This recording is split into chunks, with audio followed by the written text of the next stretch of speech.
I'm going to show you how easy it is to use our planer jig.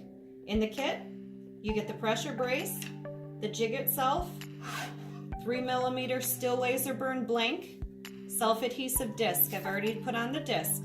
So you're going to put the disc with the adhesion on your arbor. Blank is on. We're going to adjust the arbor to 15 degrees. So we're going to sharpen a set of planer blades, 13-inch, one set. Place it in the jig. Apply your pressure brace. Do your center first till it snaps under pressure.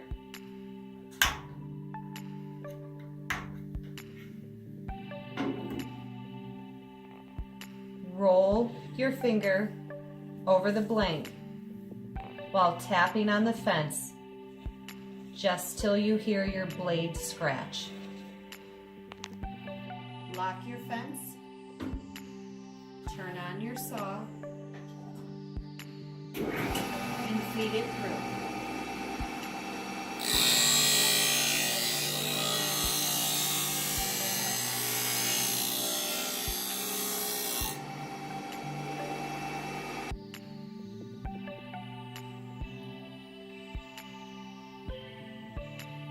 And it sharpened. As you'll notice,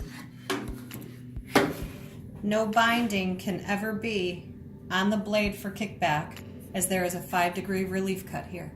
And that's how easy it is to sharpen your set of blades.